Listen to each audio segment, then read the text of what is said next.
तो पिछले एपिसोड में हमने देखा कि कुलदीप ने यूपीएससी का इंटरव्यू दे दिया है, बट उसकी माँ कोमा में चली जाती है। तो अब आगे हम देख पाते हैं कि कुलदीप अपनी माँ की वजह से काफी दुखी था, बट आज उसके रिजल्ट का दिन था। तो टीवी में हम न्यूज देख पाते हैं कि कुलदीप कुमार ने रैंक नंबर 1 से यूपीएससी का एग्जाम क्लियर कर लिया है। मतलब अब वो एक आईएएस ऑफिसर बन चुका है। और टीवी में ये न्यूज देख रही थी शानविका चौहान, जो कि अपने पुलिस वाले पति के साथ थी। खैर अब कुलदीप तो काफी खुश था। वो भागते हुए अपने माँ के पास जाता है और ये खुशखबरी अपनी माँ को सुनाता है। बट उसकी माँ, जो कि कोमा में थी, वो कुछ बोल नहीं सकती थी, देख नहीं सकती थी, लेकिन फिर भी वो सब कुछ सुन रही थी। और इस खुशखबरी को सुनकर उनके आंखों में आंसू आ जाते हैं। देन कुलदीप अपनी माँ से कहता है कि मैंने रात दिन तैयारी की, रात दिन मेहनत की, पढ़ाई की, ताकि मैं आईएएस ऑफिसर बन जाऊं और तुम उठकर मुझे गले लगा लो। तो अब मैं आईएएस बन चुका हूं, तो अब मुझे उठकर गले लगा लो माँ। बट तभी सैडली कुलदीप की माँ की मौत हो जाती है। और इस हादसे के बाद कुलदीप बिल्कुल टूट चुका था। लिटरली उसके लाइफ में कुछ खोने को बचा ही नहीं था। मतलब यूपीएससी का एग्जाम क्लियर करने के बाद भी, इतना सब कुछ पाने के बाद भी उसने सब कुछ खो दिया। खैर अब हम शानविका को देख पाते हैं, जो कुलदीप के बारे में सोच रही थी। और वो इतना परेशान हो गई थी कि वो अपनी बाइक निकालकर बाहर घूमने के लिए, टहलने के लिए चली जाती है। और वो कुलदीप के साथ बिताए हुए पलों को याद करती है। देन थोड़ी देर बाद वो घर वापस आ जाती है और वापस आकर अपने पति यानी पुलिस वाले के गले लग जाती है। ये देखकर हम समझ पाते हैं कि इन दोनों में भी इमोशनल अटैचमेंट होने लगा है। देन हम चौहान जी को देख पाते हैं, जिनको खुशखबरी मिलती है कि जो गांव के अंदर नदी का घाट है वो अब चौहान के हाथों में आ चुका है। बट साथ ही में चौहान को पता चलता है कि कुलदीप कुमार अब कलेक्टर बन चुका है और अब सब कुछ बदलने वाला है। और यहाँ दूसरी तरफ कुलदीप जिस कोचिंग सेंटर में पढ़ाई करता था, उस कोचिंग सेंटर में कुलदीप को बधाइयां दी जाती है। और अब कहानी 5 साल आगे बढ़ जाती है और अब कुलदीप, जो कि कलेक्टर बन चुका था, वो दोबारा से अपने गांव में जाता है। यहाँ पर वो उस नदी के पास आता है जिसके जरिए नाव में चढ़ के वो कॉलेज जाया करता था। और अब जब वो कलेक्टर बन चुका है, तब वो चाहता था कि इस नदी के ऊपर वो एक ब्रिज बनाए। और जैसा मैंने बताया कि ये वाला घाट अब चौहान के हाथों में जा चुका है, तो कुलदीप आसानी से इसके ऊपर ब्रिज तो नहीं बनवा सकता। देन हम चौहान जी को देख पाते हैं, जो कि मंत्री दद्दू प्रसाद को अपने घर बुलाते हैं और मंत्री से कहते हैं, देखो जो अभी कलेक्टर बना है कुलदीप कुमार, उसके साथ हमारा 36 का आंकड़ा है, तो तुम कुलदीप कुमार को यहाँ से कहीं और ट्रांसफर करवा दो। बट मंत्री दद्दू प्रसाद कहते हैं कि नहीं, ये मेरे बस में नहीं है। मैं चाहे अपनी पूरी ताकत लगा लूं, बट मैं कुलदीप कुमार का कुछ कर नहीं सकता, क्योंकि उसकी पहुंच काफी ऊपर तक है। तो चौहान जी कहते हैं, ठीक है फिर निकल जाओ, अगर तुम किसी काम के नहीं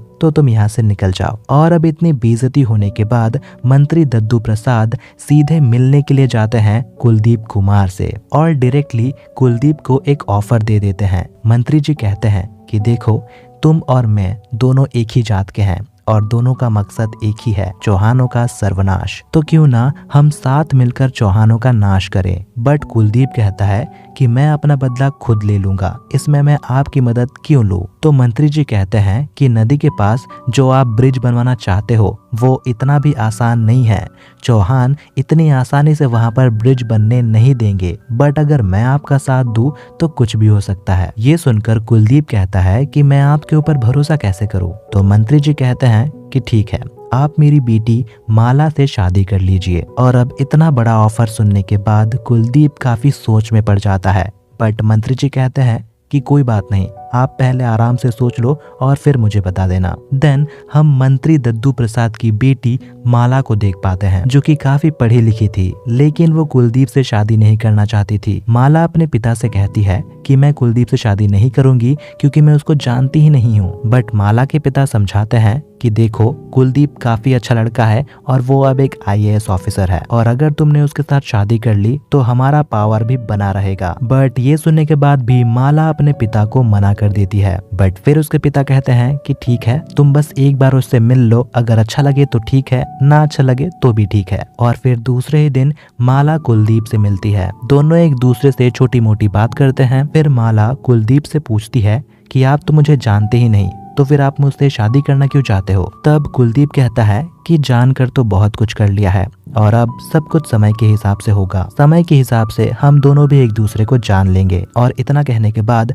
कुलदीप अब शादी के लिए तैयार था और माला की बातों से भी हम समझ पाते हैं कि वो भी शादी के लिए बिल्कुल तैयार है। देन दूसरी तरफ हम शानविका को देख पाते हैं। उसे उसकी दोस्त का कॉल आता है और पता चलता है कि कुलदीप शादी करने वाला है। और इतना सुनते ही शानविका पहली बार कुलदीप के बारे में सोचती है और थोड़ा उदास हो जाती है, बट फिर वो अपने पति के गले लगकर रोने लग जाती है। एंड अगेन हम समझ पाते हैं कि शानविका और उसके पति के बीच में अब इमोशनल अटैचमेंट बनने लग गया है। खैर अब हम कुलदीप को देख पाते हैं जो कलेक्टर बनने के बाद अब अपने बड़े घर में रह रहा था, लेकिन अब कुलदीप के पिता थोड़े से पागल हो चुके थे। मतलब उनको थोड़े मेंटल इश्यूज हो रहे थे, वो छोटी मोटी बातों को भूलने लग गए थे। बट अब यहाँ पे कुलदीप के भैया राजा भैया भी बैठे हुए थे।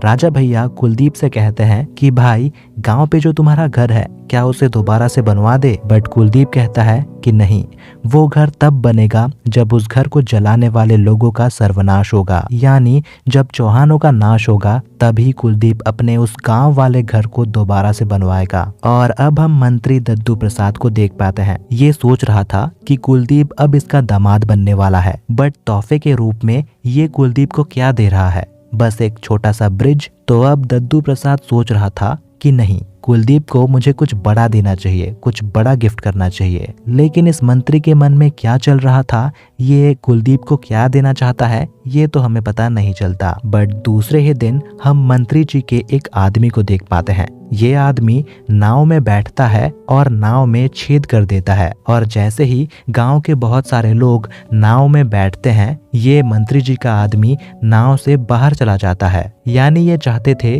कि नाव डूब जाए और जो लोग यहाँ पर बैठे हैं सबकी मौत हो जाए, और ये सब कुछ शायद से मंत्री जी ही करवा रहे थे। देन थोड़ी देर बाद कुलदीप के पास खबर पहुंचती है कि गांव के नदी में नाव डूबने की वजह से बहुत लोगों की मौत हो गई है। तो अब कुलदीप फटाफट यहाँ पर पहुंचता है और यहाँ बहुत लोगों की मौत हो चुकी थी। और तभी यहाँ पर चौहान भी आते हैं, और चौहान यहाँ पर थोड़ा सा डरा हुआ था क्योंकि उसी के घाट में इतने सारे लोगों की मौत हुई थी। तो इस घटना का आरोप इनके ऊपर ना लग जाए, ये सोचकर चौहान जी थोड़ा सा डर रहे थे। तो अब आगे क्या होने वाला है ये तो हमें नहीं पता। मुझे लगा था कि ये स्टोरी अब खत्म हो जाएगी, बट नहीं, ये तो रुकने का नाम ही नहीं ले रही। खैर जो भी हो, बाकी की कहानी हम जानेंगे अगले एपिसोड में। तब तक के लिए बस वीडियो को लाइक, शेयर और चैनल को सब्सक्राइब करके रख लो।